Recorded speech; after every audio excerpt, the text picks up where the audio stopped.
예배에 대해서 계속해서 진지한 마음과 믿음들을 나누고 있어요. 무엇보다 가장 중요한 것은 우리 삶의 목적이 예배라는 겁니다.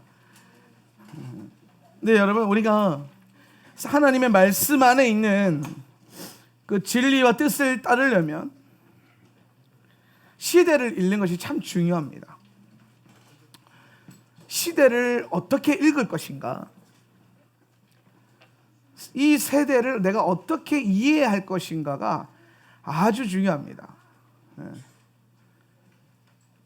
그거 하나에 사실 우리의 삶의 방향성과 목적이 그냥 확 바뀌는 거예요. 마태복음 24장에 보면 마지막 때에 하나님께서 이런 일들이 일어날 것이다, 그 때에 대한 비밀을 풀어놓으셨어요. 때의 비밀을 드러내셨습니다. 그러니까 계시하신 거죠. 비밀을 계시하신 거죠. 그래서 이 비밀이 사실은 다니엘 같은 여러 선지자들의 은혜 안에서 그들의 비밀, 예언, 이 예언서들이죠.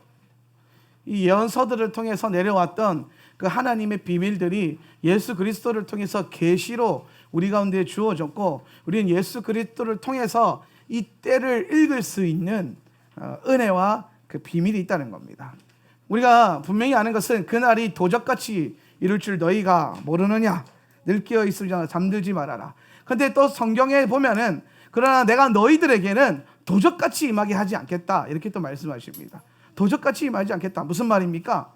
하나님이 때와 시는, 그러니까 어느 때에 어떤 시각에, 때와 어떤 시각에 주님이 오실 것이라는 분명한 가르침은 우리에게 허락된 것이 아닙니다. 분명히 말씀하시는 것은 때와 시각은 너희가 알 바가 아니요 아들도 모르고 오직 아버지께서만 아시느니라. 동의하시면 아멘. 아버지께서 아시는 그 비밀. 그런데 주님은 당신의 신부된 교회가 그 때를 준비하고 예비하기를 원하시는 거죠. 그래서 성경 안에 수많은 예언들과 계시를 통해서 주님이 오실 도적같이 임할 그 어떠한 시점에 깨어 있을 수 있도록 우리에게 깨어 있을 수 있는 비밀과 계시와 은혜를 주셨다는 겁니다. 깨어 있을 수 있는. 그러면서 이제 뭐에 대해서 깨어 있냐면은 지금의 세대를 읽는 겁니다. 지금이 우리가 흔히 말하면 마지막 때다. 그 마지막 때에 대해서 말할 때 이 성경 안에서 말하고 있는 마지막 때에 대한 증거에 집중하지 않으면 2000년 전에도 마지막 때였고 지금도 마지막 때인데 예수님 곧 오겠나, 이런 생각도 든단 말이에요. 그런데 성경 안에 이 마지막 때에 대한 수많은 계시들이 있고, 이 계시를 종합해서 볼 때에 요 때가 언제냐? 그러니까 지금이다, 이 말이에요. 지금이 요 때다. 그러면은 사람들이 묻는 거죠, 저한테. 아니, 목사님은 2000년 교회 역사상 근데 그렇게 똑똑하고 잘난 사람들이 많았는데, 근데 지금에 와서 왜 이 지금의 때가 마지막 때라고 그렇게 확신할 수 있냐? 아니면 어떡하려고 그러냐? 아니면 말고 이런 건 아니잖아요, 그죠? 우리 신앙이 아니면 말고 이런 건 아니잖아요. 아니면 말고가 아니라 명확한 증거가 있다는 거예요. 이 계시는 증거거든요. 증거, 징조. 항상 하나님은 그 주님의 때를 위해서 징조를 우리에게 보여주신단 말이에요. 징조를. 그러면 뭐가 우리 엔타임의 증거냐라고 했을 때에 가장 중요한 게 뭐냐면은 마태복음 24장에 보면은 그 무화과 나무에 대한 비유가 나옵니다. 무화과의 비유가 나와요. 이 무화과는 이스라엘을 의미하는 것인데요, 이 무화과의 비유에 대해서 말할 때에 이 무화과의 비유는 뭐냐면은 이스라엘의 회복입니다. 회복. 이스라엘이 회복될 것이다. 이스라엘이 다시 재건될 것이다. 그러면은 이스라엘 회복과 여기 덧붙여서 더 중요한 건 예루살렘의 회복이죠. 예루살렘의 회복.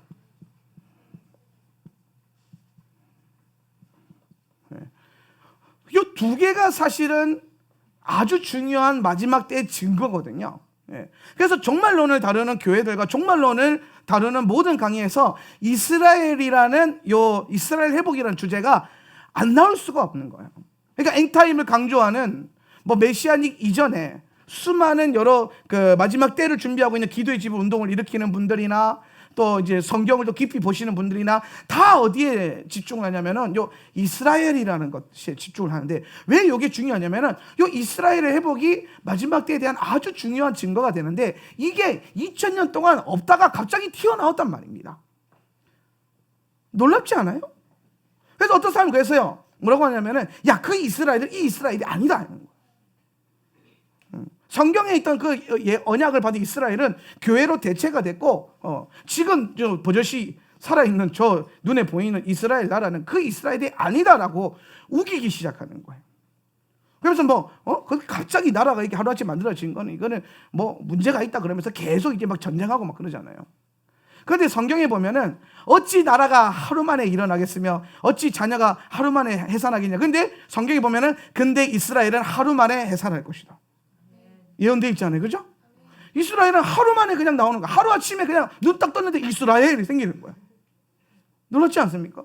그렇게 1948년도에 이스라엘이 일어나고, 그 다음에 1967년도에 예루살렘이 이스라엘의 통치 안으로 들어오고, 요 이스라엘 회복이 일어난 요 두 시점, 1948년도와 67년도 요 사이에 뭐가 일어나느냐?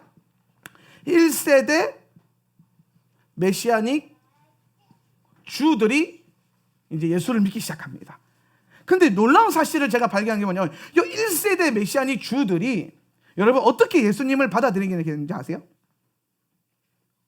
관심이 있으시죠? 네, 관심이 있어야 되는데. 네. 그러면 이 1세대 메시아닉 주, 그러니까 예수님을 믿는 이 유대인들이 뭐를 통해서 예수님을 믿게 되냐면요, 예수 운동을 통해서 믿게 돼요. 예수 운동. 여러분, 이 땅에 수많은 집회들이 있었거든요. 뭐 덕컬도 있었고요. 뭐 여러 가지 뭐 부흥 운동들도 많이 있었는데, 미국에서 지저스 무브먼트, 예수의 운동, 이게 마치 2000년 전에 이스라엘 땅에 있었던 예수님이 일으키셨던 그 엄청난 복음의 운동, 뭡니까?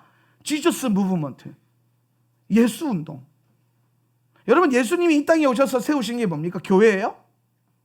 예수님이 이 땅에 오셔서 교회를 세우셨습니까? 이렇게 말하면 이제 갑자기 막 어떻게 대답해야 될지 모르겠고, 여러분, 예수님이 이 땅에 오셔서 하신 거는 뭐냐면요, 교회를 세우신 게 아니라 운동을 일으켰어요. 교회가 세워질 수 있도록. 운동, 복음의 운동, 운동권을 일으켰다고요. 예수님이 어디 가서 막 그 예배당 지어놓고 막 여기를 모여라 하지 않았거든요. 여기저기 다니면서 계속 뭘 일으켜요? 사람들을 일으켜요. 이걸 운동이라 그러는 거예요. 사람들을. 그 일어난 사람들이 이제 뭘 만들었어요? 오순절에 성령을 받음으로 교회를 완성하게 되는 것이죠. 그러니까 2000년 전에 예수님이 예수 운동 때문에 십자가에 못 박히셨는데, 2000년 후에 예수 운동을 통해서 유대인들이 회복되어서 돌아온다. 하나님이 특별히 이 지저스 무브먼트를 쓰셨다. 이건 우연이 아니라는 거죠. 하나님의 섭리 안에 있고, 이 단어가 주는 묘미, 지저스 무브먼트, 예수의 운동, 예수 운동 얼마나 심플합니까? 우리는 그동안 뭐 집회하면 뭐 뉴 어노인팅, 무슨 월드 글로벌 게더링, 뭐 서밋 이러면서 굉장히 좋은 이름을 막 갖다 붙이잖아요. 근데 아주 심플했어요. 이 운동은 지저스 무브먼트, 예수 운동. 제가 이걸 묵상하는데, 이 이름에서 주는 그 심플하면서 단순한 복음의 능력이 딱 박히면서 이 운동을 통해서 주이시들이, 유대인들이 믿기 시작하고 일어나기 시작하고, 요 세대가 있거든요. 요 세대, 1960년대 요때 믿었던 요 세대들, 이 시대, 그러니까 이 지저스 무브먼트가 언제 일어나냐면요, 48년과 60년 요 사이에 일어나요. 60년대 초반에 요때 일어나거든요. 그러면 요때 이제 이스라엘 그 무화과 나무의 가지가 연하여지고 싹이 나기 시작한다. 새순이 올라오잖아요. 이제 새순이 올라온 거잖아요. 그러면 장차 여름이 가까운 줄 너희가 알 것이다. 그렇게 되면 인자가, 그때가 인자라고 우리 성경에 표현했는데, 헬라어 성경에 보면은 그때가라고 되어 있어요. 그때가. 그때, 언제 때? 마지막 때가 가까운 줄 알아라. 그리고 이 세대가 지나기 가기 전에 이 모든 것들이 다 일어날 것이다. 그래서 이 세대가 2000년 전에 사도 세대라고 우리는 이해를 했었는데 그게 아니었던 거죠. 이스라엘이 회복되고 있는 1960년대 48년과 67년 요 사이에 일어난 운동을 눈으로 지켜본 세대, 지금의 우리 세대, 지금의 우리 어른들 세대, 요 세대가 바로 이 세대로서의 부르심이 있다라는 겁니다. 그래서 그러면 우리는 이제 뭘 준비하냐면은, 아니 100년 전에는요 그거 걱정 안 해도 돼요. 뭐 마지막 때 막 주임 재림 뭐 휴거 이런 고민 안 해도 되거든요. 근데 지금은 해야 돼. 지금은 해야 되는 거죠. 예전에는 그냥 예수 믿고 예수 신앙생활 잘하고 잘 먹고 잘 살고 이 땅에서도 복을 누리고 저 땅에서도 복을 누리고 그렇게 살아도 되는데, 지금 이 세대를 지나가고 있는 여러분, 우리 시즌에 이 살고 있는 지금의 크리스천들은 그렇게 살면 안 돼요. 우리에게는 주어져 있는 사명이 있어요. 우리에게는 주어져 있는 부르심이 있어요. 그것은 바로 열방에 있는 주의 신부들을 단장시키고 깨우는 겁니다. 그래서 가장 중요한 건 내가 안 좋은 거예요. 잠들지 말아라. 할렐루야. 마지막 때에 잠이 든대요. 근데 이 10처녀의 비유를 보니까요 5처녀가 슬기롭고 5처녀는 미련해요. 그죠? 슬기로운 처녀들은 뭘 준비한 처녀들이에요? 기름을 준비했어요. 그러면은 어리석은 처녀들은 뭘 준비해요? 아무것도 준비를 안 했잖아요. 그죠? Nothing. 예. 그러면 여러분 누가 졸아요? 다 졸잖아요. 기름을 준비해도 지혜롭게 살아도 졸게 되는 것이 마지막 때라는 겁니다. 근데 여러분 준비된 자들, 이 시대를 읽고 주님이 오실 그 재림의 때를 준비하는 자들은 이 흑막과 같은 이 어떤 되게 졸리고 잠들 수밖에 없는 어떻게 보면 캄캄한 이 밤을요 그렇게 지나간다 하더라도 신랑이 오는 소리 듣고 깨어날 수 있다는 겁니다. 준비할 수 있는 거, 신랑을 마주할 수 있다는 거죠. 예수님이 이 땅에 오시는 그때에 준비되어 있는 교회는 우왕좌왕하지 않는다는 거죠. 준비되어 있는 교회는 담대하게 등불을 들고 예수님 오시는 그 길 앞에 서 있는 거죠. 그러니까 여러분, 우리 신앙이 늘 뜨거울 수는 없으면 좋겠는데 그럴 수는 또 없어요. 여러분 가운데 몇몇 분들은 아니 사실 우리 다 그래요. 잘 믿다가 떨어졌다가 잘 기도 좀 하다가 안 하다가 성경 좀 보다가 안 보다가 그러다 갑자기 불이 막이면 막 보다가 지금 또 좀 떨어지다가 또 불을 막 받은 막 보다가 하다가 또 내려갔다가 그러다가 삶에 좀 안 좋은 일이 있으면 막 지치고 피곤하고 그러면은 자다가 졸다가 뭐 그렇게 살 수밖에 없는 인생들이죠 우리는. 근데 중요한 건 때를 읽고 그 때를 준비해 주님이 오실 그 길을 준비하고 기름을 준비하는 자들은 존다 할지라도 그 그룹은 존다 할지라도 신랑이 오시는 그 길 앞에 담대히 서 있을 수 있다는 겁니다. 그럼 여러분, 우리는 기름을 준비하는 신부들로 세워져야 될 줄 믿습니다. 여러분은 예수님이 다시 오실 예수님을 마주해야 될 세대들입니다. 여러분의 자녀들은, 우리 자녀들은요 그냥 이제 뭐 공부만 잘해서 되는 세대가 아니에요. 얘는 공부 잘해? 공부 잘해? 잘해 못해? 모르겠어요? 뭐를 못하는 거야 야. 못해도 돼. 얘네는 공부 잘해도 되는 세대가 아니에요. 공부만 잘해서 좋은 대학 가서 되는 세대가 아니라니까요. 얘네는 예수님의 재림을 준비하고 그분이 가라고 할 때 갈 수 있는 군대로 훈련돼야 되는 그룹이에요. 여러분, 이 마지막 때에 대한 이 시즌을 읽으셔야 돼요. 우리 읽어내야 돼요.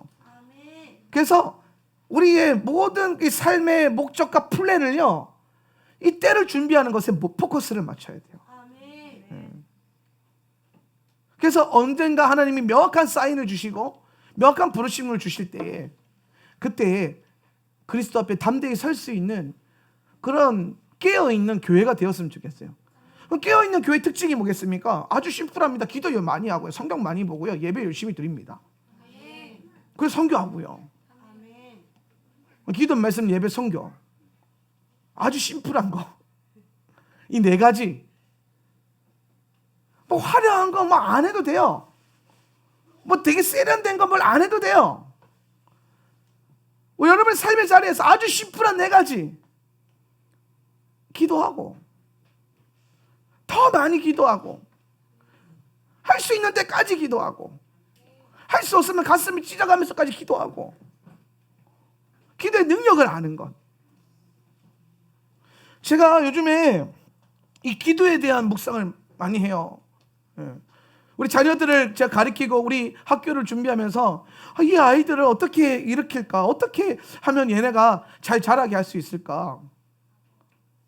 그래서 많은 고민들을 하는데 가장 중요한 게 딱 생각이 나요. 그게 뭐냐면요, 기도하는 거예요. 근데 여러분 중요한 건요, 우리가 기도에 대한 것을 믿어야 되는데 기도를 잘 못 믿어요. 기도하죠. 근데 안 믿는다니까요. 기도를 엄청 하잖아요. 근데 안 믿어져요. 여러분, 기도를 신뢰하세요. 기도를 믿으셔야 돼. 내가 그 얘기 하잖아요. 우리 아이들한테 먹이고 때리고 입히고 집어넣어야 될 때가 있는가 하면은 어느 때가 되면 이제는 그거 못해요. 때릴 수도 없는 때가 오고 먹으라 해도 안 먹는 때가 오고, 어렸을 때는 힘들면 엄마한테 쪼르르 왔는데 어느 정도 크면요 혼자서 옥상 올라간다니까요.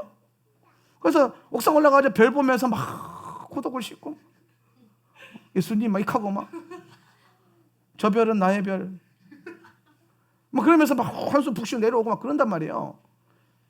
그러니까 이 아이들도 자라다 어느 순간에는 부모의 컨트롤 밖에 나가는 시점이 와요. 컨트롤 안에 있을 때 최대한 많이 먹여놓고 최대한 열심히 가르치고, 그런데 컨트롤 밖에 나가면 그 다음부터 뭐 해야 되냐? 생명 걸고 기도하는 겁니다. 생명 걸고 기도하는 거예요. 정말 기도하는 거예요. 믿으면서 내 기도가 이 아이를 살린다. 내 기도는 땅에 떨어지지 않는다. 내 기도로 말미암아 이 아이들이 하나님의 복을 받고 하나님을 인격적으로 만날 뿐만 아니라 하나님의 사람이 될 것이라는 믿음의 확신을 갖고 하나님을 신뢰함으로 뭔가를 더 해야 될 것 같은데 뭔가를 더 하지 않고 뭔가 더 노력해야 될 것 같은데 그것을 과감하게 포기하고 기도하기로 무릎을 꿇기로 과감하게 선택하는 거죠. 뭐 세상적인 것을 더 많이 주면 더 잘 될 것 같고 좋은 학원을 보내주면 더 잘 될 것 같지만 사실은 그게 아니라는 것을 내려놓고 과감하게 기도하기로 결단하는 겁니다. 기도했을 때 하나님이 역사하신다는 믿음을 갖고 기도하는 거죠. 제가 이번 주간에 그 화요일 날 강의하고 강의 시간이 좀 짧아서 제가 그 글을 하나 더 올렸는데, 제가 그 청소년 사역하고 청년 사역할 때에 제일 많이 받았던 질문이 뭐냐면, 우리 아이들 가운데 나는 하나님을 잘 모르겠어요. 하나님이 있는지 안 계신지 존재하시는지 안 계신지 잘 모르겠어요. 그런 얘기를 들으면 믿는 부모님들은요 굉장히 당황스러워해요. 아니, 내 아이가? 나는 이렇게 하나님을 잘 믿는데 왜 그 내 밑에서 이런 아이가 나왔지? 막 이런 고민을 하면서, 그래서 제가 그랬죠. 믿는 자와 믿는 자가 만나서 나오면 뭐가 나온다고요? 믿는 자가 나온다니까요. 근데 당황스러운 거예요. 그래서 제가 어느 날 그 한 청년이랑 부모님한테 그런 얘기를 했어요. 여러분 하나님 존재하세요, 안 하세요? 하세요. 그거 당연한 거죠, 그죠? 네. 그럼 여러분 당연한 진실 앞에 하나님이 있니 많이 하는 게 웃기지 않습니까? 하나님 계신 게 당연한데 예를 들어서 얘가 하나님 안 느껴진대요. 하나님 모르겠대요. 그거 의미가 없는 거예요. 이건 믿음의 문제다. 모든 문제가 이거는 하나님이 계신 게 명확하거든요. 내가 그걸 명확하게 믿잖아요. 그럼 여러분 그 하나님이 살아계시고 그 하나님이 우리와 함께 계시는 걸 명확하게 안다면 이 아이가 하나님을 싫어하든 부인하든 모르겠다고 하든 그건 의미가 없는, 하나님 계시니까.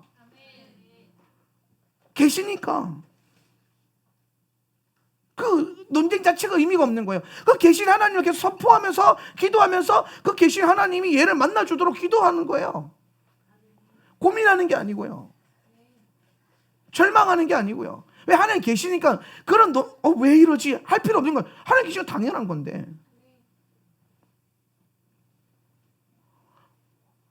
되게 희한한 걸로 우리 고민을 하더라고요. 하나님이 계신데 왜 거기 앞에서 하나님, 그러니까 여러분 만약에 생각해보세요. 하나님 딱 계세요, 여기 앞에. 우리 물론 이제 믿잖아요. 근데 하나님인데 어떤 사람들이 막 와서 하나님 계시냐 막 논쟁을 한다고. 하나님 계신데, 아니 이게 무슨 뉘앙스인지 알겠어요? 하나님 계신데 그 앞에서 인이 많이 하는 것 자체가 웃긴 일이라는 거예요. 근데 그 웃긴 일을요 우리가 하고 있더라니까요. 그 웃긴 생각을요 우리가 하고 있는 거예요. 당연한 사실인데 이거는요 믿음의 문제가 아니고요, 이거는 그냥 당연한 거, 실존인 거예요. 아, 믿는 사람에게만 그렇게 느껴? 아니요, 믿지 않는 사람들도 하나님을 보게 될 것입니다. 아멘. 왜? 당연한 거니까. 아멘. 믿지 않는 사람이 하나님 모른다고요? 아니요, 알아요. 그냥 하나님을 의지하고 싶지 않고 나를 의지하고 싶은 거지. 믿음의 눈을 없으면 하나님 안 느끼? 아니요, 하나님 계신데 느끼고 안 느끼고가 뭐가 중요해? 하나님 계신데. 그러니까 하나님이 일하시는데, 그러니까 하나님 일하시기 위해서 가장 중요한 게 뭐냐면요, 기도하는 겁니다. 하나님을 신뢰하는 거죠. 여러분, 하나님을 더 신뢰할 수 있기를 예수님의 이름으로 축복합니다. 마지막 때 가지고도 막 알고 이거다 저거다 알고 말고 많이 하는데 아주 쉽어. 성경에 기록되어 있잖아요, 그렇죠? 우리는 그 예언과 징조와 그 때를 말씀을 따라서 그냥 가면 되는 거예요. 이게 뭐 이렇게 열다가 뭐 이렇게 되면 어떡하지? 이거 고민이 의미가 없는 거예요.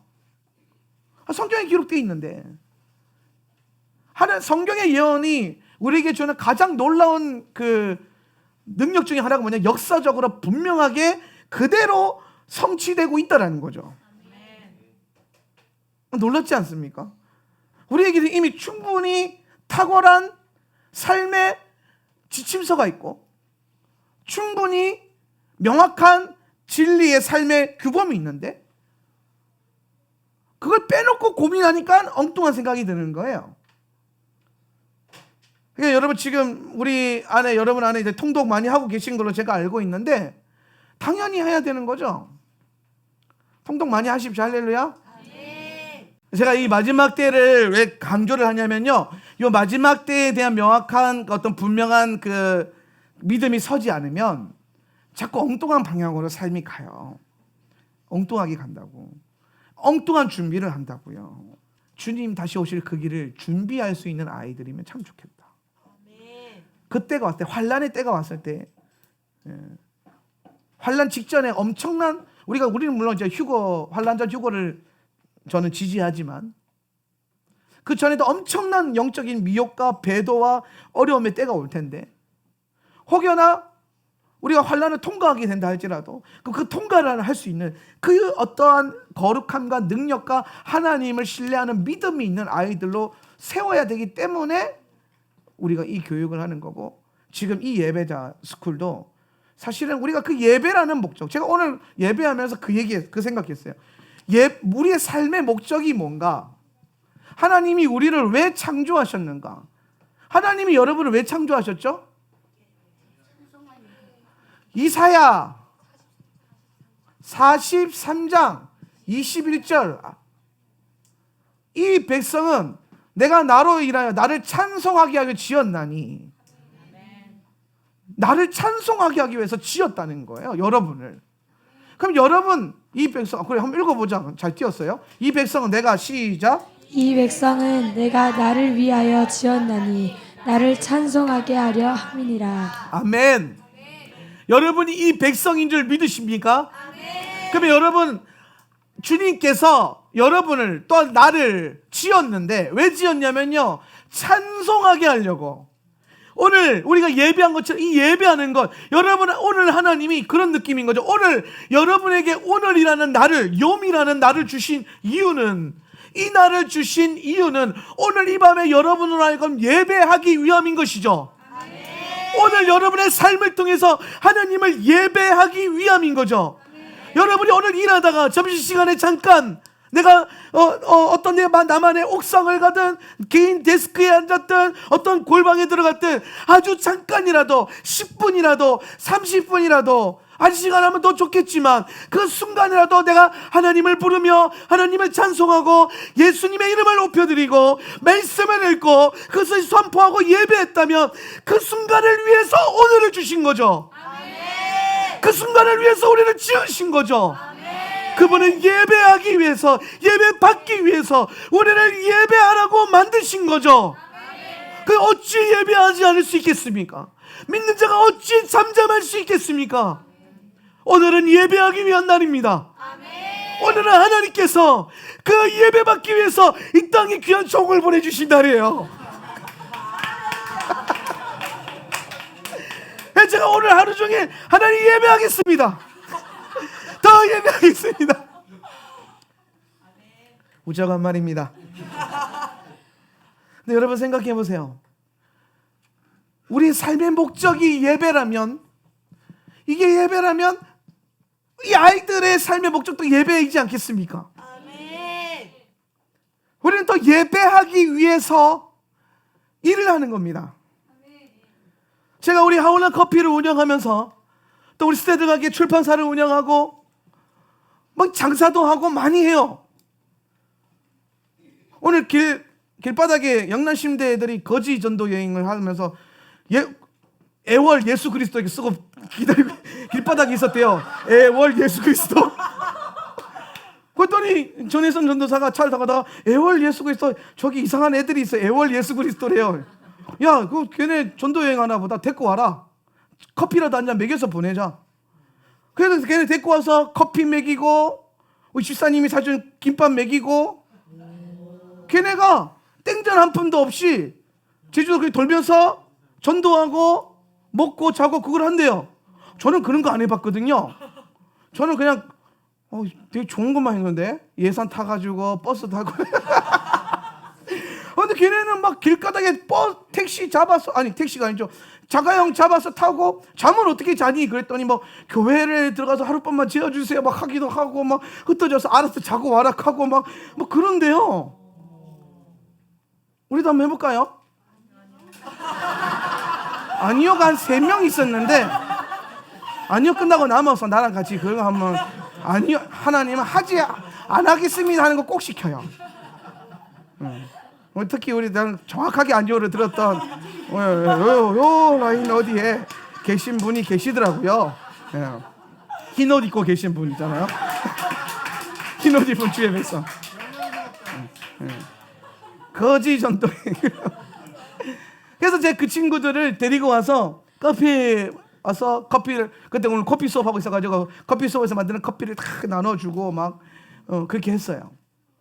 그리고 이런저런 얘기하면서 이제 우리 사역도 얘기하고 하고 뭐 토부도 가져가고, 영남신대 막 기교과 애들, 저도 기교과 출신이잖아요.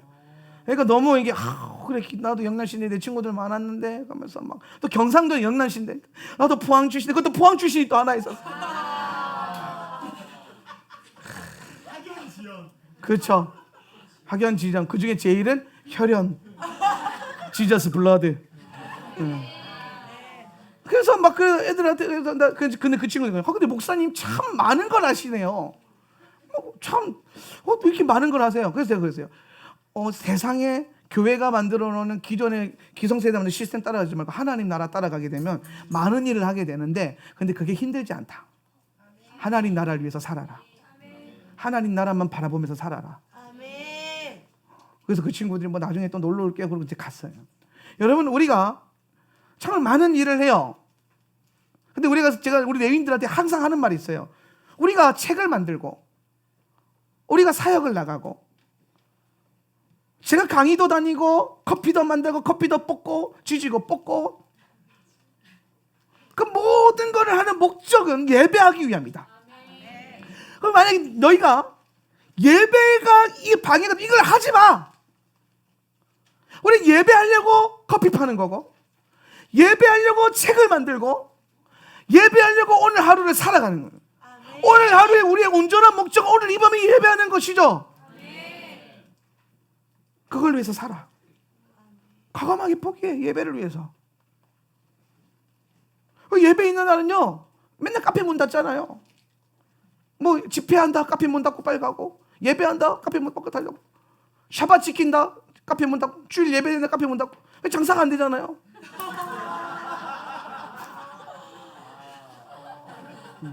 그래도 괜찮아.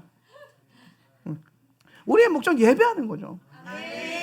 내가 사업을 하고 돈을 버는 것도 사실 예배하기 위해서, 그러니까 예배할 수 있을 만큼만 벌면 돼요. 아멘. 오늘 하루 내가 밥 세끼 먹고 예배할 수 있는 만큼만 벌면 되는 거죠. 아멘. 왜? 그게 우리 목적이니까, 창조적 목적이니까, 존재의 목적이니까. 여러분만 그런 게 아니고요, 우리 아이들도 이게 목적이에요. 아멘. 하나님 얘네를 만드신 이유는, 얘네를 창조하신 목적은 얘네들로 하여금 예배받게 하기 위함이에요. 아멘. 그런데 왜 예배 때 안 데리고 나오냐 이 말이에요. 어린이 예배, 어른 예배가 어디 있어요? 주일 예배만 나오면 된다. 누가 그래요? 더 예배할 수 있어야 되지. 아멘. 예배 자리에 있어야 되지. 장난을 치든 욕을 먹든 찢고 볶든 목사님이 막 승질을 부리든 예배 자리는 나오는 거죠. 아멘. 그래서 이 자리를 딱 지키고 세워두니까 얘네가 뭐가 됩니까? 예배를 하잖아요. 하나님 이걸 위해 얘네를 만드신 거야, 이 땅에. 아멘? 하나님이 예배 받으라고 너를 창조하신 거야. 요새 우리 쌤이 부끄러움이 이렇게 많아졌어. 너도 마찬가지야, 알겠지? 예배하는 거예요. 하나님 우리 창조의 목적. 그럼 얘네가 예배자로 살게끔 하기 위해서는요, 서울대 나오면 서울대급의 예배가 나옵니까? 서울대 예배는 뭐 달라요? 연고대 나오면 더 예배를 잘하게 될까요? 저는 한세대 나왔어요. 뭐 저는 그게 좋은 대학 안 나왔습니다. 근데 예배 잘해요. 예배가 좋아요. 예배 잘하잖아요, 그죠? 별로예요? 여러분이 딴 교회 한 달만 갔다 와보세요. 아, 우리 교회 예배 참 좋구나, 이런 교회가 없다라고 반드시 알게 될 겁니다. 물론 우리 교회보다 좋은 예배자들이 많은 교회가 많아요. 근데 참 예배 좋잖아요. 예배 생명 걸잖아요. 왜 그러냐면요, 예배가 목적이기 때문에. 예배 말고 다른 거 없습니다. 그래서 그 예배를 함에 있어서 여러분이 창조적 목적과 삶의 목적을 발견하고 배워갈 수 있기를, 거기에 삶을 드리고 아이들을 드릴 수 있기를 예수님의 이름으로 축복합니다. 우리 삶을, 우리 아이들의 삶을, 우리 가족의 삶을 예배하는 삶으로 끌어올립시다. 그것만 하면 돼요.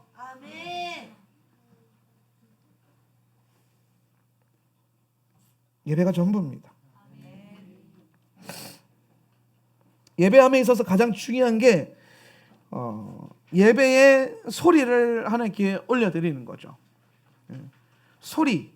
제가 이제 계속 요 소리에 묶여가지고 지금 진도가 안 나가고 있는데, 제가 늘 말하지만 소리가 아주 중요해요. 소리는 영적인 진동을 주기 때문이죠. 진동이다. 근데 이게 영적 세계를 흔들어요. 영적 세계를. 그래서 여러분, 우리가 더 많이 예배하고 사실 더 큰 진동으로 예배할 수 있으면 좋은 겁니다. 그래서 이 땅을 흔들어야 돼요. 이 건물을 흔들어야 돼요. 아주사 거리에서 예배하기 시작할 때 여러분, 그 건물이 불타올랐대요. 성령의 불이 임해가지고 그 밖에서 보기에 불타는 것처럼 막 불이 붙었대요. 그래서 소방서들이 불 끌려고 딱 들어왔는데 불이 난 게 아니라 집회를 하고 있었다는 거예요. 엄청나지 않습니까? 제가 그런 얘기를 들을 때마다 더 사모하게 돼. 우리의 예배가, 우리 한 번도 소방관이 찾아온 적이 없어요. 우리 소방법 검열하러 와가지고 지적만 하고 갔지 불 붙은 줄 알고 온 적이 없는. 아직 우리 부족해요. 아주사 거리에 어떤 일들이 또 일어났었냐면은, 아주사의 예배 도대체 뭐길래 하면서 찾아온 사람, 그러니까 그 예배를 오고 싶어서 다른 데서 기차를 타고 온 거예요. 그래서 그 역에 딱 내렸는데, 역에 내려서 딱 보는데 사람들이 막 쓰러져 있는 거예요. 역에 사람들이 쓰러져서 막 몸을 떨기도 하고 막 우는 사람도 있고 벤치에 앉아서 막 방언을 하는 사람이 있고, 그 사람들이 아주사 교회를 방문하러 왔다가 기차에서 내리는데 성령이 임한, 그 지역 자체에 성령이 임하는 거예요. 술집들이 문을 닫고 죄인들이 나와서 윌리엄 시모 목사님 지나가면은 술 마시다가 술이 떡이 된 상태로 나와서 나에게 세례를 주십시오 그러고 울면서 뛰쳐나오는 거예요. 왜? 기름 부음과 예배의 그 능력이 임했기 때문에 그 온 지역에 그 예배의 진동, 영적인 진동이 일어나고 있는 거예요. 기름 부음의 진동이 일어나는 거예요. 여러분, 아직도 우리 주변에는 술집이 너무 많고요. 이 교회 주변에 아직도 죄인들이 많아요. 제가 지나가는데 아무도 한 명도 나와서 세례를 달라고 한 사람이 없었어요. 소방관이 불끄러도 안 하고 경찰관이 몇 번 와서 시끄럽다 그러고. 근데 아무도, 그게 아직 우리는 더 사모해야 돼요. 아멘. 여러분의 예배가 더 깊어지기 위해서 성령님이 더 다스리시고 성령님이 더 임재하셔서 전적으로 우리를 이끌어가는 예배가 되도록 여러분이 더 기도해야 됩니다. 더 깨어있어요. 더 모이게 힘써야 돼요. 예배가 너무 많다? 아니요. 우리 너무 예배가 지금 사실 너무 여유롭게 예배하는 거예요. 찰스 핀이라는 목사님이 계신데 그분이 엄청난 부흥사예요. 근데 그분이 엄청난 부흥사가 된 비결이 있어요. 성격이 저랑 좀 비슷했던 것 같아요. 어느 지역에 부흥회를 가잖아요.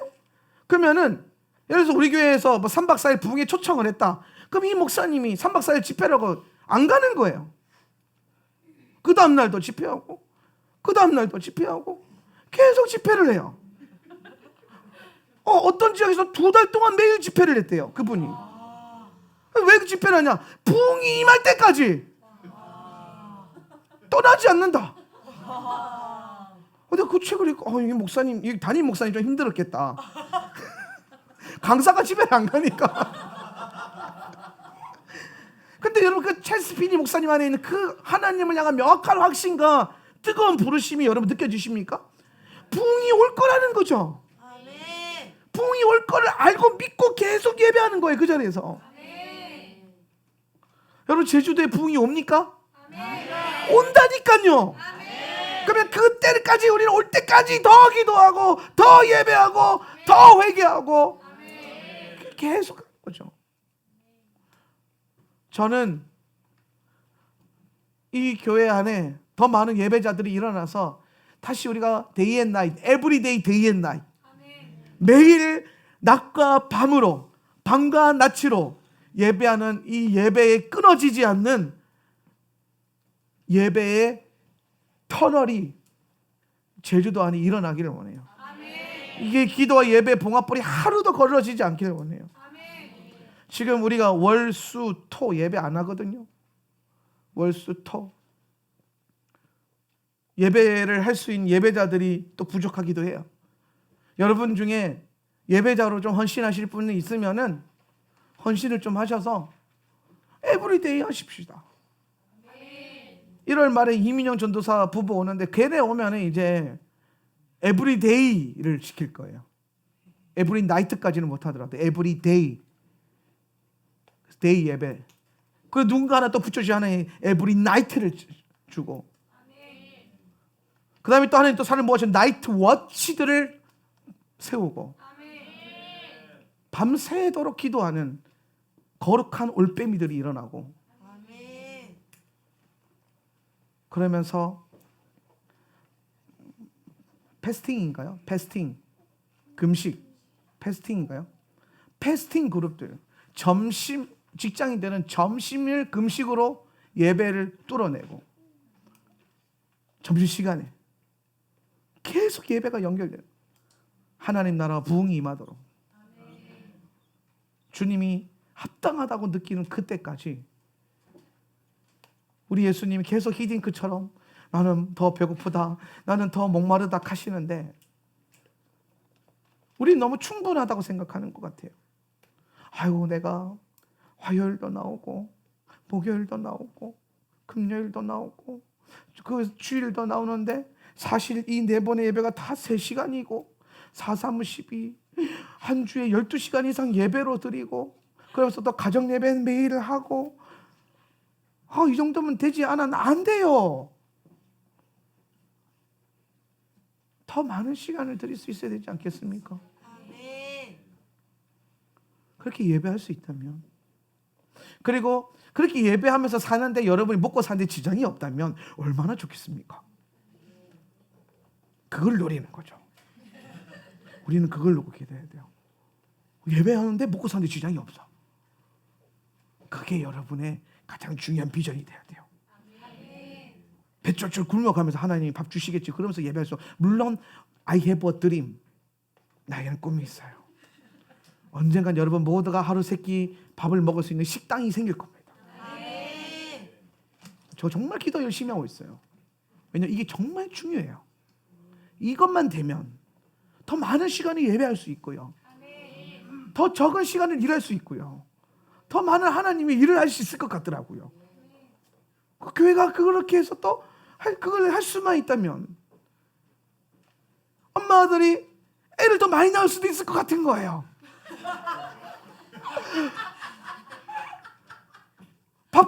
하루 세끼 밥할 걱정만 덜어내도 알을 하나 더 낳을 수 있겠다.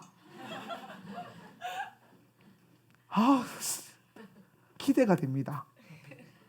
소망이 열어요, 하나님.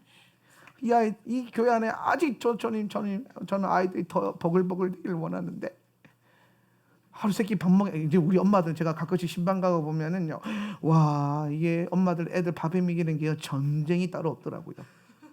6.25가 에브리데이 일어나는 것 같아요. 와. 그 중에 딸들은 잘 모르겠는데 딸들이 있는 집은 좀 나을 수도 있겠죠. 낫죠 좀. 똑같아요? 알아서. 자괴감이 든다. 딸들. 근데 이 애가 셋인데 이 애가 셋이 다 아들이라. 말씀대로 순종해서 아들들을 낳기는 했는데 감당이 안 되는 거죠. 아들 하나당 하나님 나라에서 별이 하나씩 더 붙는다고 그렇게 우리 한 명 칩시다. 별. 이게 진짜 말을 안 듣더라고요. 아니 오죽 아니 희한한 거 두드러 패도 말을 안 들어요. 아니 얘네가 제가 일을 하고 있으면 연구를 막 성경 연구를 하고 있는데 와서 뭘 계속 장난을 쳐요 나한테. 하지 마라. 그러면 하지 말라는 걸 더 해요. 이상한 아이들이에요. 또 그만해라 그러면 꼭 몇 번 더 하고 그만해요. 그럼 예를 들어서 뭐 얘가 막 내가 그러면 그거 하지 마 그러면 미치겠어요 진짜.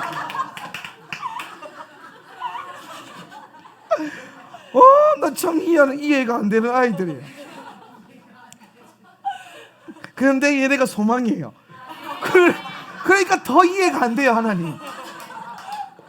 그런데 얘네가 소망이라고 하니까 일단 낳기는 많이 낳고 많이 잉태하고 막 하려고 하는데 주님 솔직히 말해서 조금 힘드는데 근데 해야 된다는 확신은 있어요. 근데 하루 세끼 밥만 먹을 수 있어도 얼마나 좋겠어요.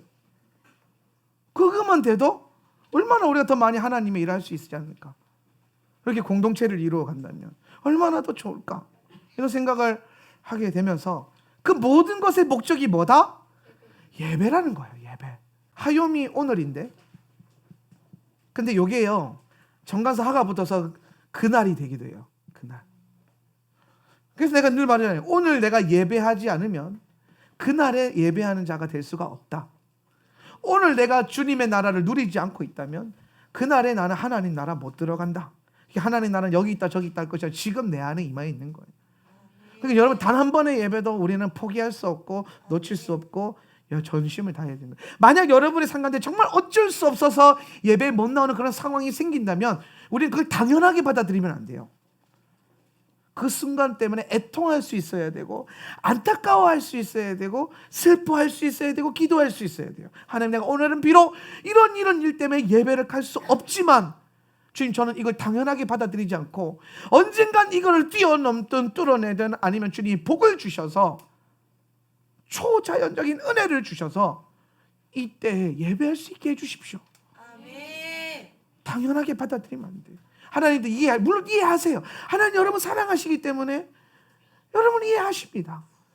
근데 그분이 이해해 주시는 것과 당연한 거는 달라요.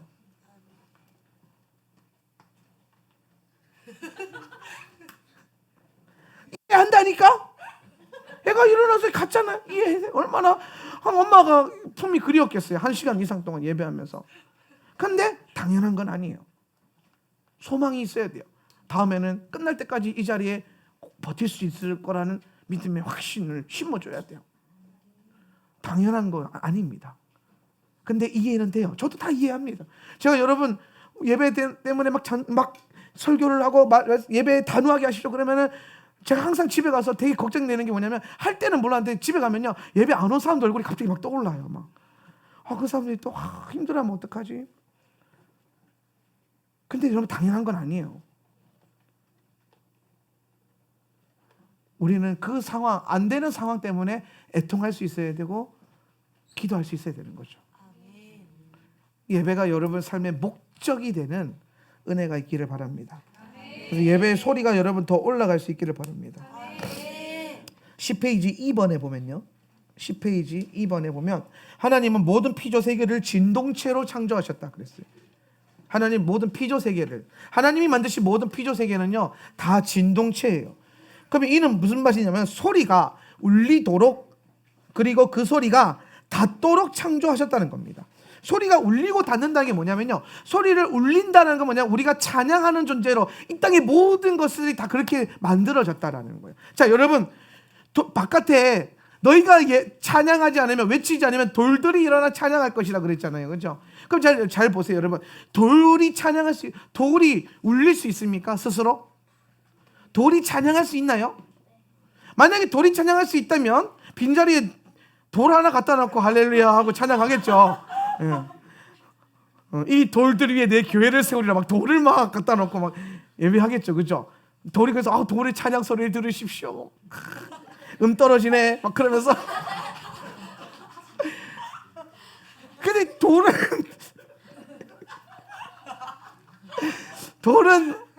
여러분 찬양을 못해요.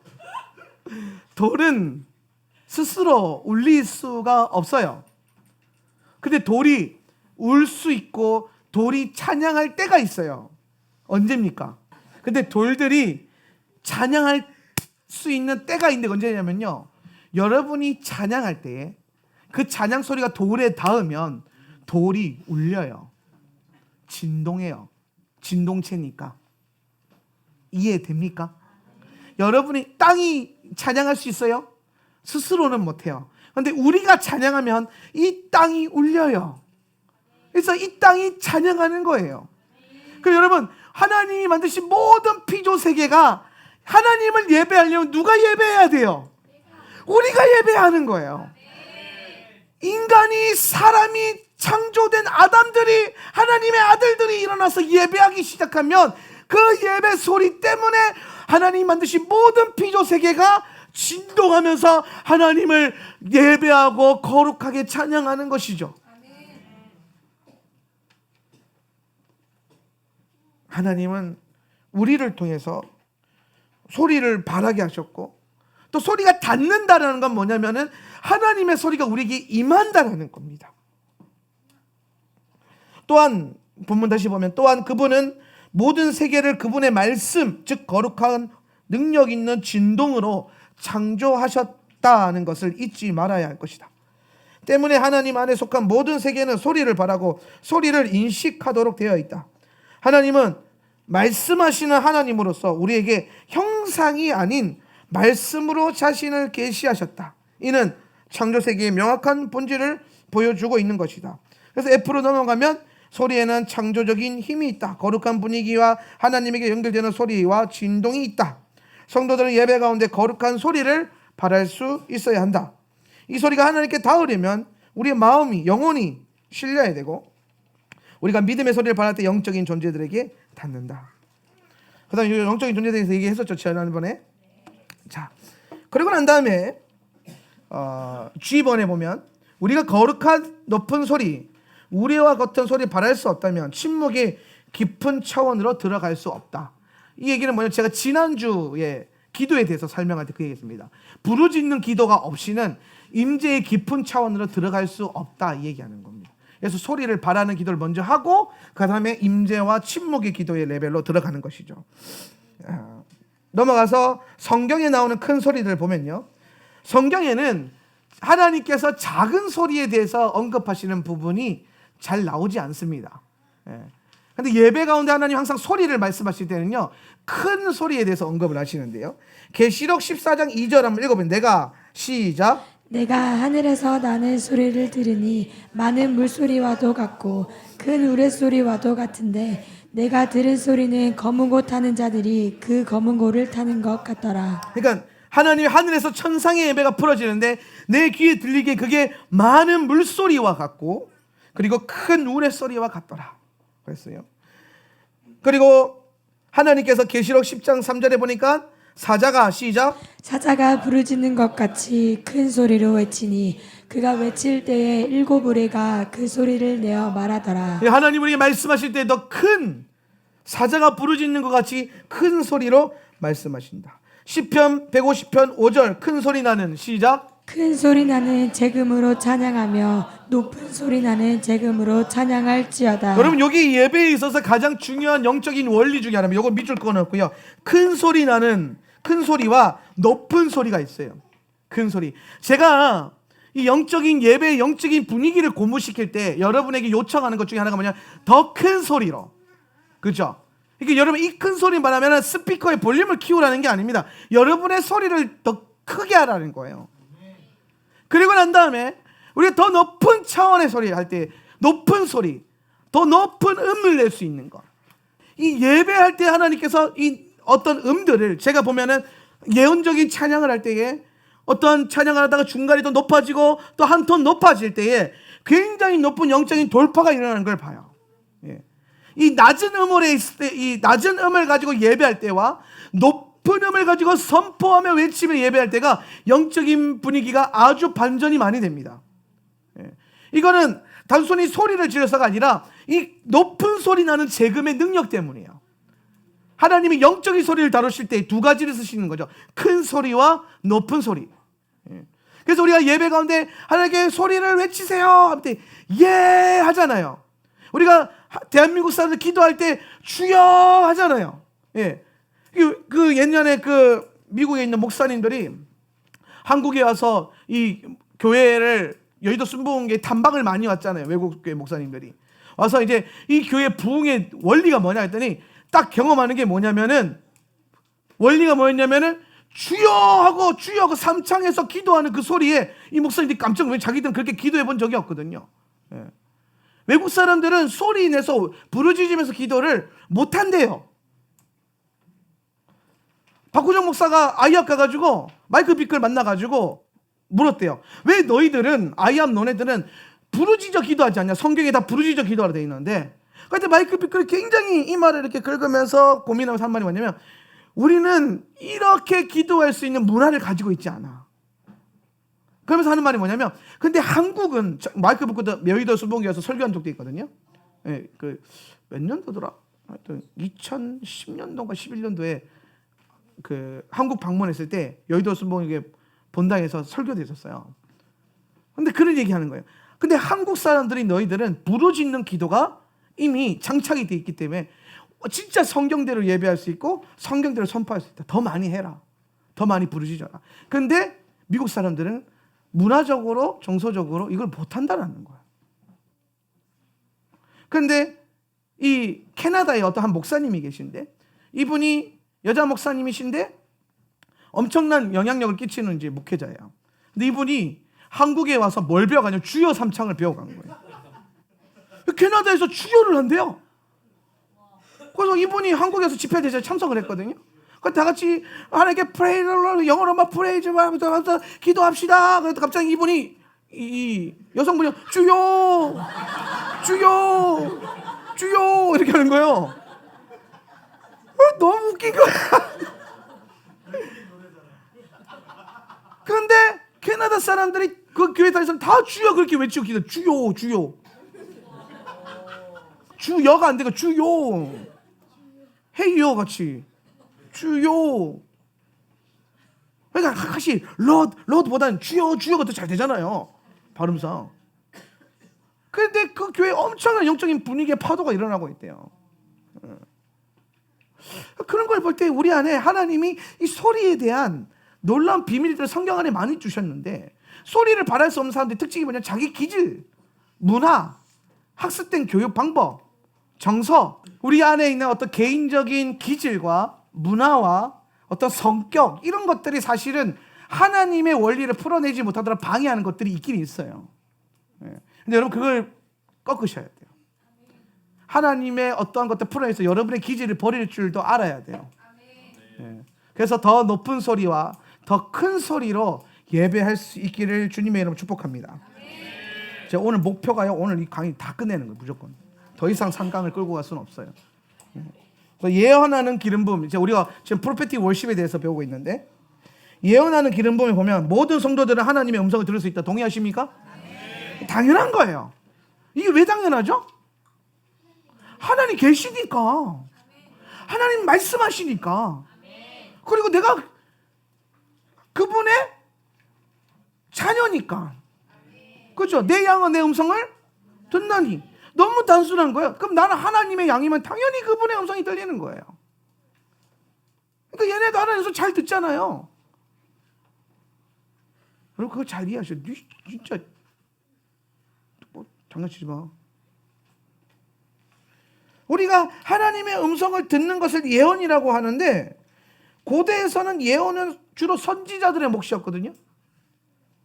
왜냐하면은 왜 이게 선지자들의 몫이었냐면은,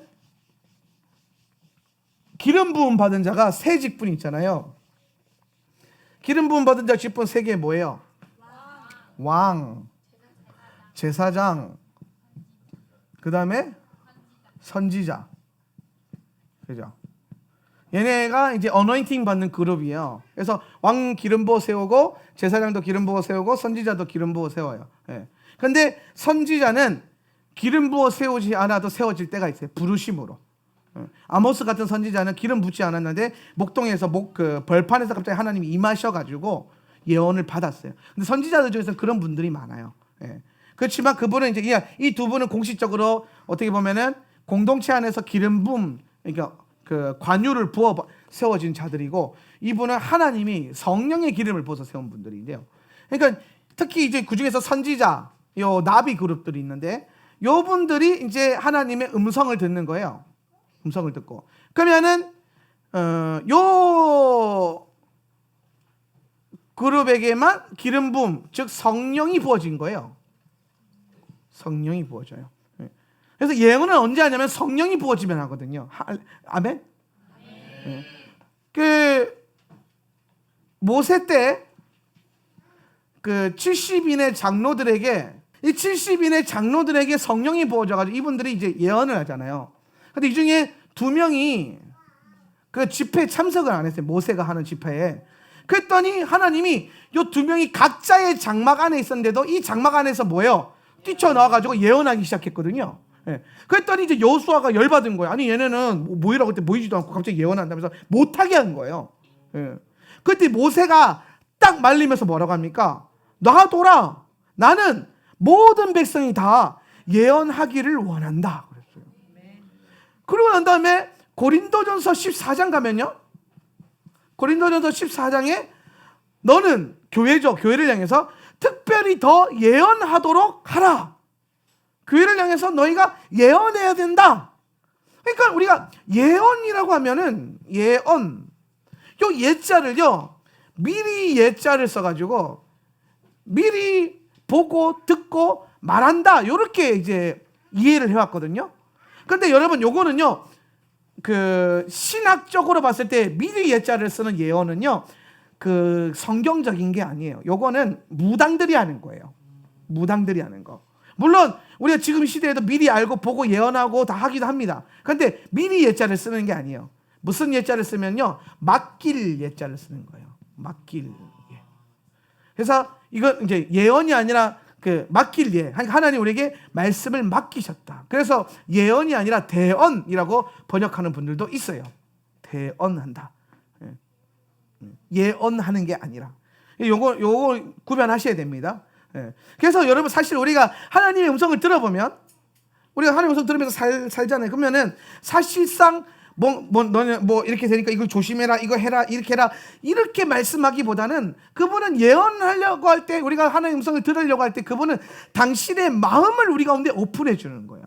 그래서 예언은요, 뭔가 미리 알고 뭐 선포하고 뭐 미래 것을 말하는 것이 예언이 아니라 하나님 아버지의 마음이 여러분 가운데 오픈되어지는 것, 그분의 마음이 내게 부어지는 것, 그것이 예언의 진정한 본질이다라는 것을 절대로 잊어서는 안 될 것입니다.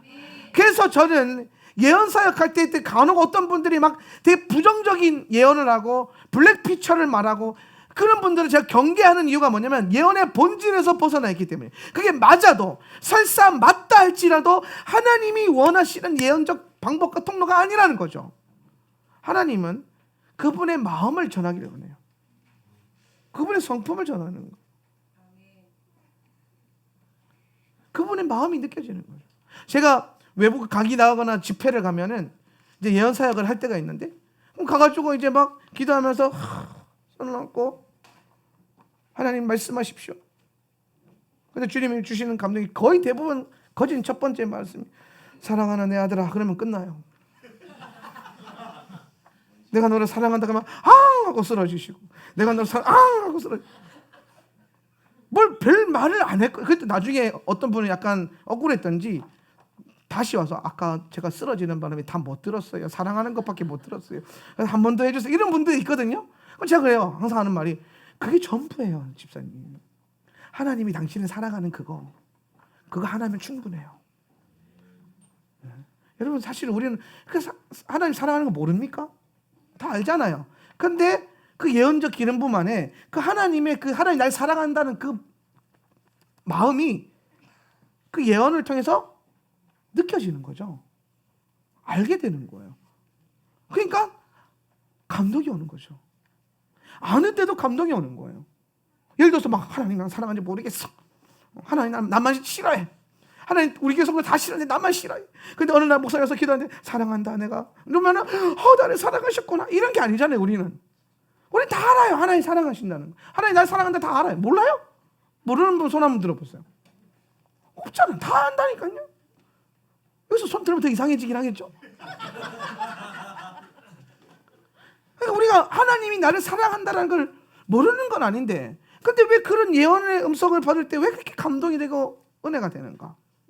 근데 어느 날 우리 사라 목사가 그 비밀을 하나 알려준 게 뭐냐면, 우리 사라 목사님이 그 드라마 보는 게 이제 가끔 이제 요새는 많이 안 보시는데 드라마를 볼 때가 있어요. 취미 생활로. 그럼 제가 이제 막 취미를 즐기시라고 막. 근데 드라마를 볼 때 저분은 꼭 봤던 걸 봐요. 응답하라 1988을 한 10번, 20번을 보는 것 같아요. 내가 이해가 안 되는 거예요. 뻔히 아는 그거를 왜 보냐 그랬더니 사라 목사님 싹 저를 보면, 목사님 이 세상에서 제일 재밌는 드라마 뭔지 알아요? 뭔데? 봤던 거 또 보는 거.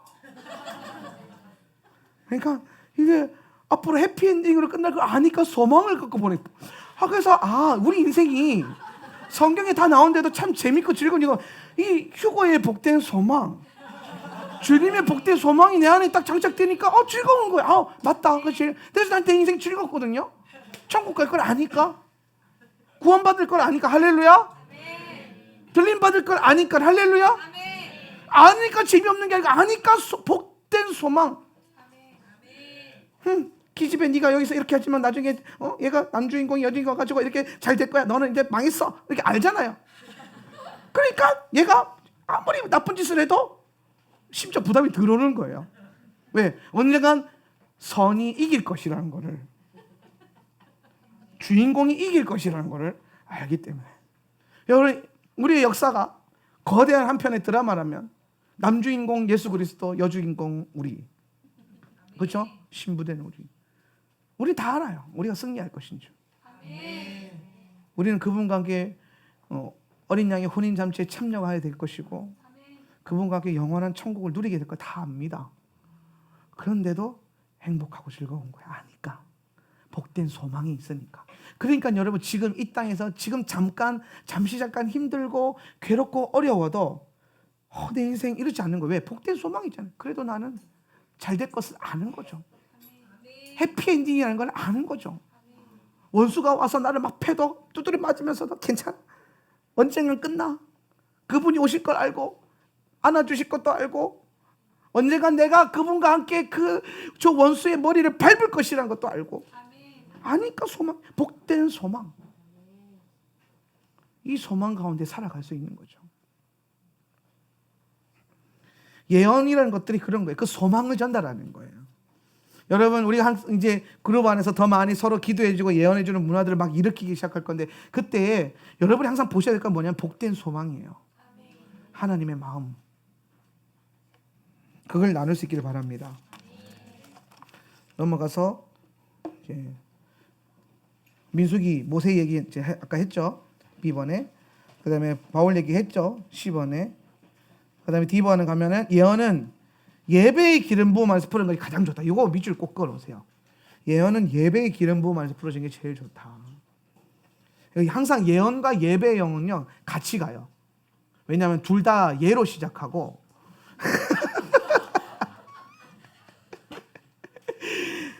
근데 이 예언의 영이 가장 탁월하게 활성화되는 그 장소가 예배의 장소예요. 예배의 영이 흐르는. 예배가 모든 것의 기초거든요. 그래서 항상 예배자들이 되십시오. 너무 예언자가 되려고 하지 마시고 예배자가 되세요. 모든 예배자를 다 예언자가 될 수 있어요. 근데 모든 예언자가 다 예배자는 아니더라고요. 저도 참 이 성령 사역하면서 선지자 그룹의 사람들 많이 만났는데 예배자가 아닌 분들이 많았어요. 근데 예배자를 참 많이 만났는데 예배자 중에 예언자가 아닌 분들이 없었어요. 다 예배자들은 임재와 예언의 느낌을 알거든요. 하나님 임재의 느낌. 그걸 사모하거든요. 예언의 목적은 교회에 덕을 끼치는 것이기 때문에 교회의 덕이 세워지려면 공동체가 함께 모이는 예배 시간과 모인 시간에 예언적 선포를 풀어내는 것이 좋다. 특별히 예배 가운데 예언적인 말씀을 질서 안에서 선포할 수 있다면 우리는 놀라운 영적 돌파와 기름 부음을 경험하게 될 것입니다.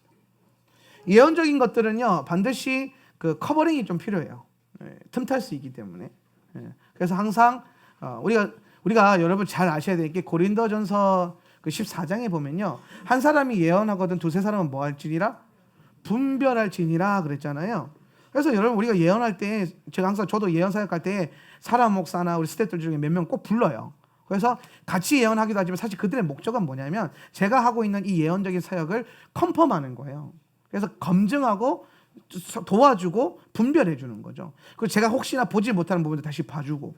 그래서 이 그룹을 지어야 돼요. 그래서 내가 뭐 그 좀 하나님 잘 들린다고 혼자서 막 하는 게 아니라 그때 반드시 두세 사람이 뭐 하고 있는 분별하는. 예언적인 것들은 교회의 덕을 세우는 게 목적입니다. 성경에 분명히 기록되어 있어요.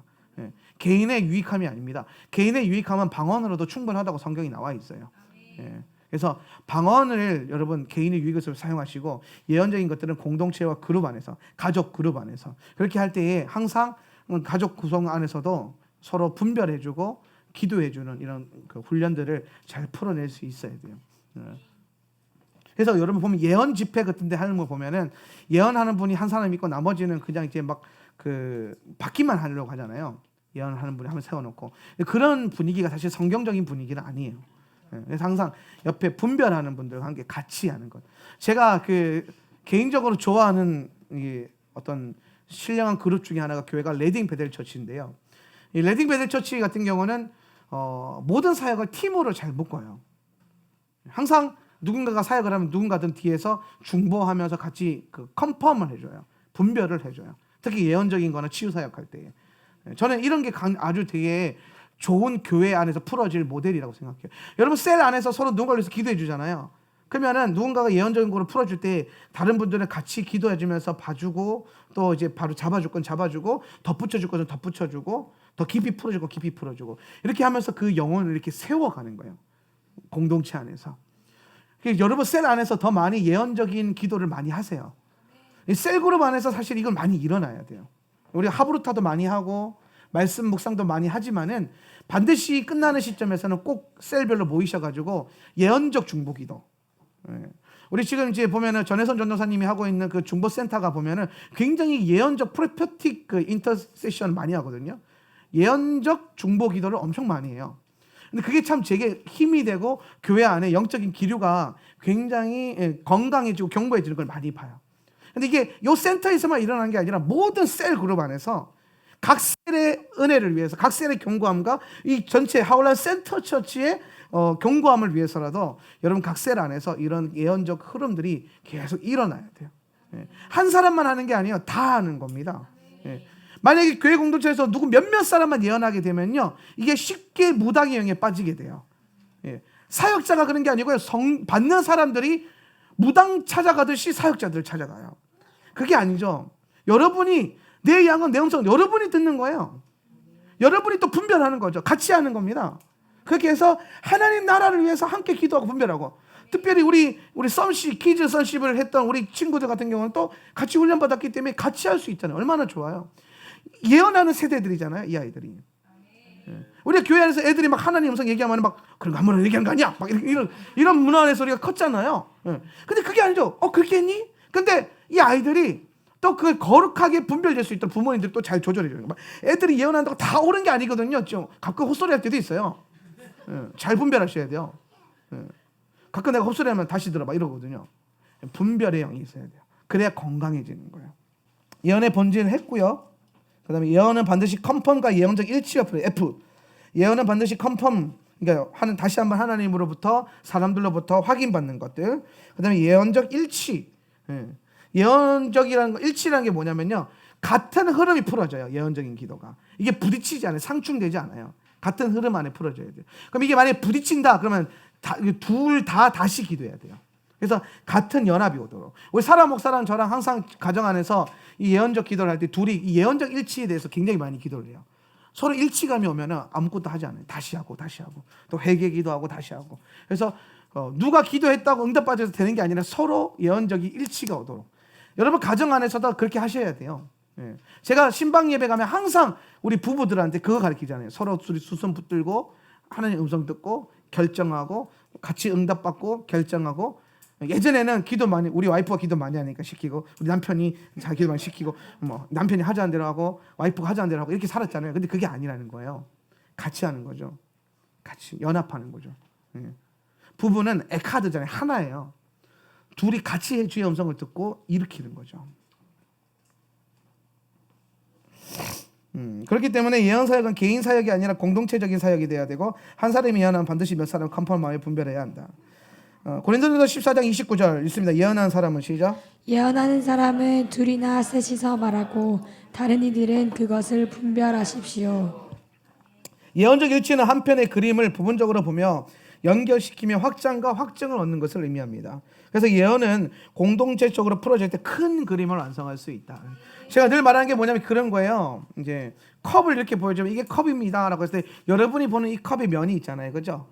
이쪽에서 보이는 또 이 컵의 옆면이 있고요. 이 그룹이 보는 옆면이 있어요. 제가 볼 때는 뒤에서 보니까 이 손잡이가 보이겠죠, 그죠? 각자 보이는 대로 말하는 거예요. 예언이라는 거는 방향이 다 다른 거예요.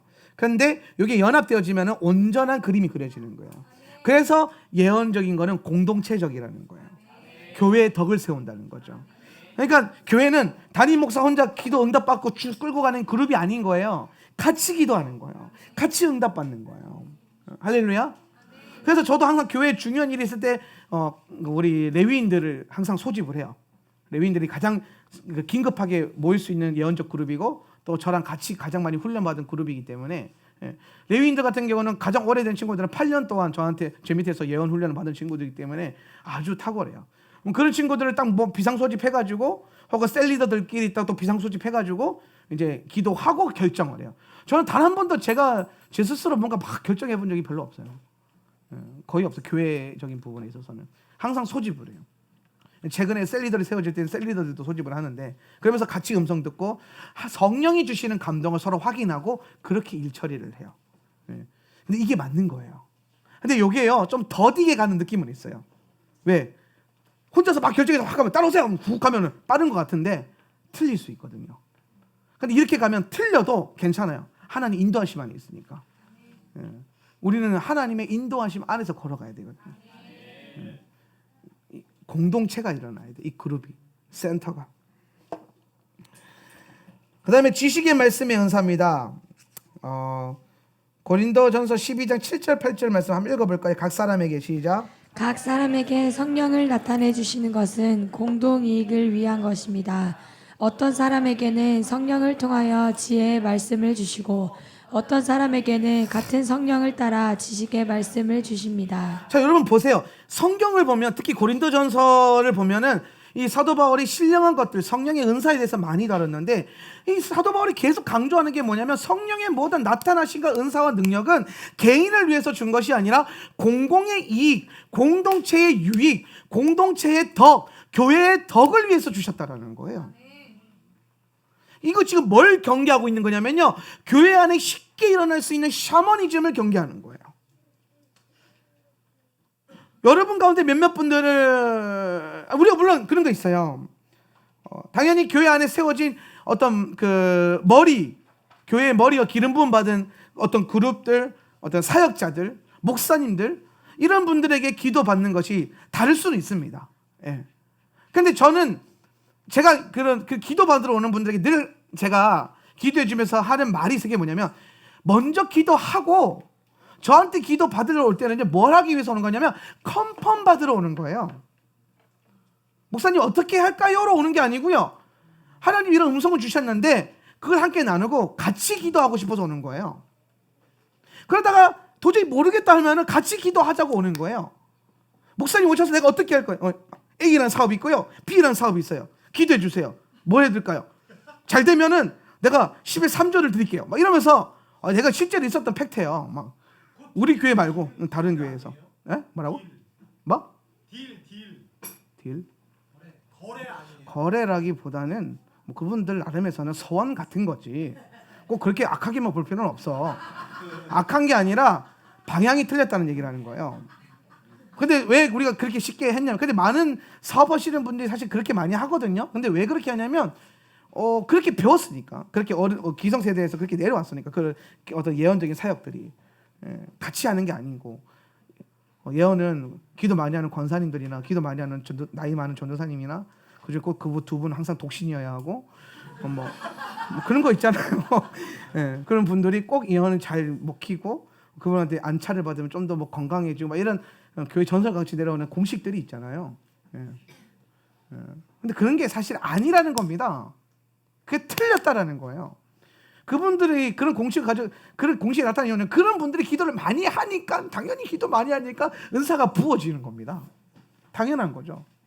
여러분, 목사라고 해도 목사가 기도 안 하면요, 기름 부음 없어요. 안 나타나요. 제가 정원 목사님 책에 보니까 정원 목사님이 이제 그 어떤 목사님의 일대 그 어떤 예화를 하나 들었는데, 마을에서 목회하는 목사님인데 청년 하나가 귀신 들린 청년이 있었던 거예요. 좀 심각하게. 그래서 귀신 들린 청년이 이제 귀신이 드러나면 이제 막 폭력을 행사하는 거야. 그래서 이제 목사님이랑 장로님이 그 청년 집에 신방을 갔다가 목사님이랑 장로님이 두드려 맞고 온 거예요. 청년이 귀신이 막 드러나가지고 막 패니까 남자 두 사람이서 못하는. 그래서 막 눈팅이 반티가 돼가지고 이렇게 와서 오는데 저기 청년 여자 회장이 목사님 얼굴을 보니까 저 청년 신방 갔다가 막 맞았어요. 뭐 힘들다고 했더니 그 여자 청년이 화가 나가지고 그 집에 찾아간 거예요. 그랬더니 같이 목사가 갔는데 목사님이 갈 때는 막 씩씩대던 귀신이요, 그 여자 청년이 오지마 막 그러는 거야. 오지마 그러더니 막 안 오긴 내가 안 가. 나사렛 예수님 나가! 그랬더니 확 나가버렸다는 거야. 알고 봤더니 그 여자 청년이 매일같이 하루에 4시간 이상 교회에서 기도한대요. 매일같이. 근데 그 목사님은 그냥 종교적으로 목회를 했던 분이고, 그러면서 그 예화를 들면서 아무리 기름 부음 받은 종이랄지라도 하나님 앞에서 자기가 경건한 삶을 살지 않고 거룩한 삶을 살지 않고 기도하지 않는 삶을 살면은 그 능력이 안 나타나고, 뭐 평신도랄지라도 성령의 기름 부음에서 기도하고 예배하고 그 영적으로 채워지면은 능력이 나타난다는 거죠. 근데 이거 당연한 거 아닙니까? 근데 여러분, 이게 당연해지기에 몇 년 안 됐어요. 한국 교회 안에서. 이게 당연하다는 생각이 들어온 게 오래되지 않았습니다. 평신도들한테 성령 운동을 가르치고 성령의 은사적인 사역들을 가르쳐야 된다는 시스템을 풀어내기 시작한 게 얼마 안 됐어요. 몇몇 이제 은사 운동하는 큰 교회들, 그런 교회들이 시작하면서 이제 그런 흐름들이 만들어진 거지. 다 그런 거는 뭐 목사님들한테는 교회 수련회 하다가 귀신 드러나면 담임 목사님한테 전화해야 되고 막 이런 일들만 있었단 말이에요. 근데 그게 아닌 거죠. 사실 원래 그것들은 믿는 자에게 나타나는 권세라는 거예요.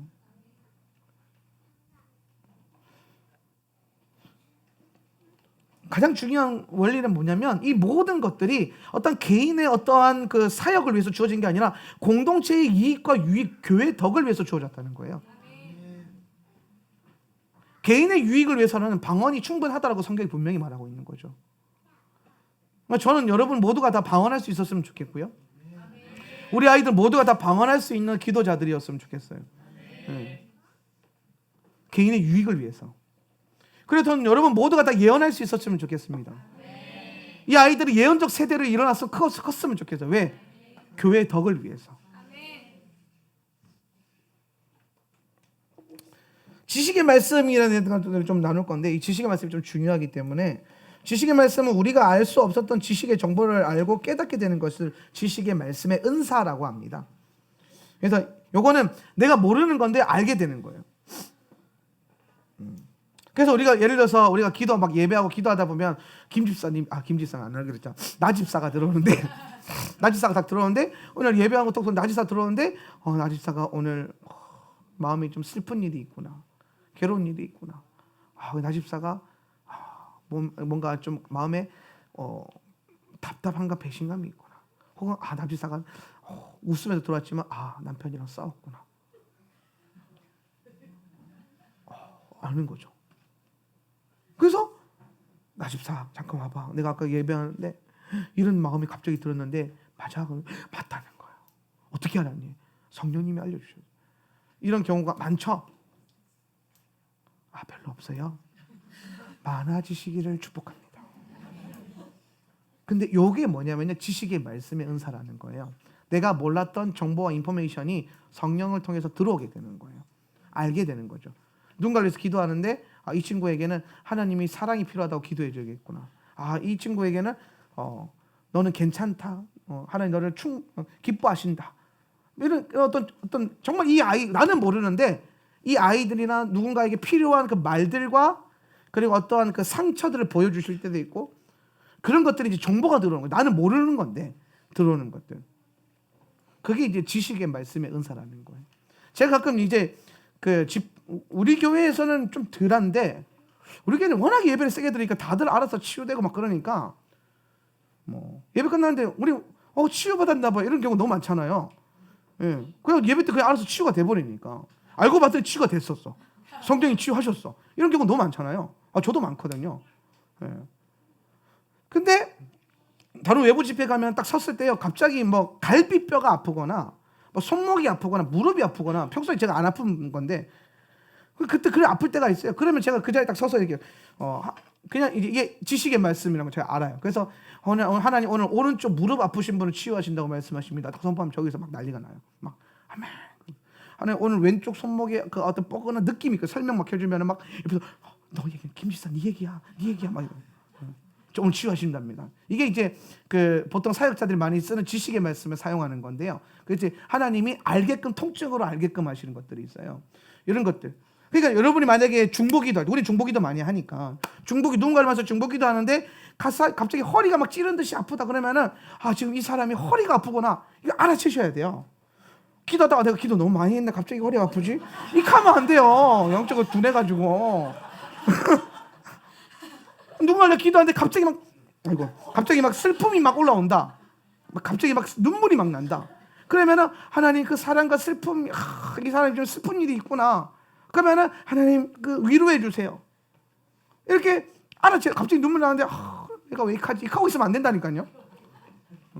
이거 왜 이렇게 하지? 이게 예언적인 감각, 센스들을 발달시켰는데 이게 이제 지식의 말씀의 어떤 모습으로 온다는 거죠. 이해되십니까? 네. 그래서 지식의 말씀은 우리가 알 수 없었던 것을 깨닫는 것. 그래서 주로 돌파를 위한 중요한 열쇠로 작용하는 경우가 많아요. 돌파. 영적인 돌파가 일어나는 것들. 그래서 예배 가운데 어떠한 장벽과 막힘이 느껴진다면 우리는 그에 대한 지식의 말씀을 구해야 된다. 그래서 우리가 가끔 사라 목사랑 저랑 예배를 항상 살펴요. 우리는 딴 거 안 살펴요. 예배만 살펴요. 그러다가 예배 때 뭐가 안 풀어진다 그러면 그걸 물어요. 성령님 왜 오늘 예배가 잘 안 풀어지고 이렇게 막힌 느낌이 듭니까? 하면은 무엇을 해서 선포해라. 뭐를 끌어올려라. 뭐를 예언하기 시작해라. 뭐를 예배하기 시작해라. 무슨 찬양을 불러라. 그걸 하면요 바로 영적인 분위기가 반전이 돼요. 그래서 어떤 막힘들을 풀어내는 열쇠와 원리가 이 지식의 말씀 중에 하나다. 성령께서 깨닫게 하시는 지식은 습득된 것이 아니라 부어진 것입니다. 이 과정에서 우리는 습득된 지식을 경계할 필요가 있다는 거예요. 습득된 지식이 모두 악한 것은 아니나 늘 새롭게 신선한 기운을 부으시는 성령의 사역을 방해하기도 한다. 그러니까 제가 부흥회를 가면 목사님들 식사를 하다 보면은 우리 무슨 장로님은 이런 문제가 있고요, 무슨 권사님은 이게 문제가 있고요. 그래서 제가 참 되게 재밌는 경험을 하나 한 게 뭐냐면, 어떤 그 목사님 식사를 하면서 이제 예배 전에 식사 대접하고 공부하는데 그런 얘기하는 거예요. 자기 교회 어떤 권사가 자기를 싫어한다는 거예요. 그게 너무 힘들다는 거예요, 자기는. 그래서 그 권사님이 이제 누구니 막 다들 설명을 해줘요. 그게 뭐냐면 축사해달라고. 미워하는 영들 축사해달라고. 목사님 이렇게 생겼고요. 항상 그 자리에 앉아요, 목사님. 그래요. 그렇습니까? 근데 설교하고 딱 설교하고 막 하고 있는데 그 자리에 그 권사가 앉아 있어, 진짜. 항상 그 자리에 앉는데요. 항상 그 자리에 앉아서. 그래서 이제 다 하고 이제 사역하겠습니다. 그 권사님 머리에 손을 얹고 다 기도를 해요. 성령님 말씀하십시오 하고 다 기다리는데, 하나님 이게 무슨 말이냐면 이 권사님이 목사님을 엄청나게 사랑한다는 걸 안 거예요. 근데 목사님은 전 반대로 이해를 하고 있는 거죠. 이상하다. 목사님 보면 이 권사가 문제라 했는데, 그런데 내가 기도해보니까 문제가 아니고 이 권사님은 목사님을 향한 존경과 사랑이 너무 큰 거예요. 그래서 제가 권사님은 담임 목사님을 아주 사랑하시고 존경하시는군요. 하나님 그런 마음을 주셨다고 했더니 뒤에 있는 담임 목사님도 놀래고, 이 권사님은 울고. 하나님이 아신답니다. 그랬더니 그분이 주저앉으면서 울면서 뭐라면, 하나님이 아시면 그걸로 충분합니다. 그런 거예요. 이게 뭔가 사연이 있겠죠. 그 교회 안에 복잡한 사정이 있겠죠. 그 목사님과 이 권사님 안에. 근데 이 권사님은 그 모든 게 사실은 목사님을 사랑하기 때문에 했던 거예요. 근데 목사님이 몰라주시는 거지. 근데 이 권사님이 그 목사님이 몰라줘도 하나님이 세운 종을 사랑하고 존중하는 거를 그냥 포기하지 않았던 것 같아요. 그러니까 하나님이 아신답니다. 그러니까 거기에 무너지는 거예요. 하나님이 아시면 됩니다. 우리 목사님이 몰라줘도 하나님이 아시면 됐죠. 그런데 그 목사님 나중에 보니까 얼굴 벌게져가지고 내가 죄인입니다 하고 있고. 이게 지식의 영의 역사심. 여러분, 우리는 때로는 사람을 그분의 어떤 외형적인 것, 사람은 그래요. 외모를 보고 판단한다 그러잖아요. 저도 사람 보면 외모를 많이 봐요. 저도 외모가 항상 자랑이 되고. 여러분, 어느 교회 가서 이만큼 생긴 목사님 만나는 것도 쉽지 않아요. 화면이 별로 그렇게 썩 기뻐 보이지 않는데 진짜 왜 하지? 사람은 외모를 보지만 하나님은 중심을 보시는데요. 이 말이 뭐냐면 사람은 외모를 보게 돼 있다는 겁니다. 외모를 본다는 거예요. 근데 하나님은 중심을 보신대요. 하나님은 우리의 마음의 중심을 아신다는 거죠.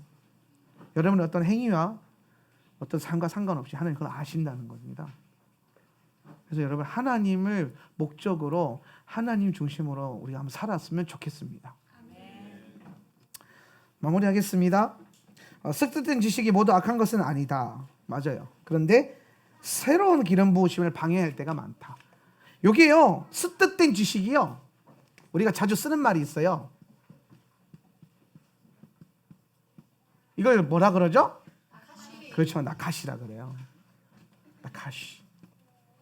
뱀이라는 겁니다. 뱀. 습득된 지식이 뭐라고요? 뱀. 하나님이 새로운 길로 오라고 하는데 그거를 새 것을 못 보도록 물고, 과거의 상처와 과거의 경험과 지식으로 물고 안 놔주는 거예요. 이게 뱀이 하는 역할이거든요. 이 나카시예요. 습득된 지식. 그게 아니라 성령이 주시는 지식으로 살아가는 저와 여러분 되었으면 좋겠습니다.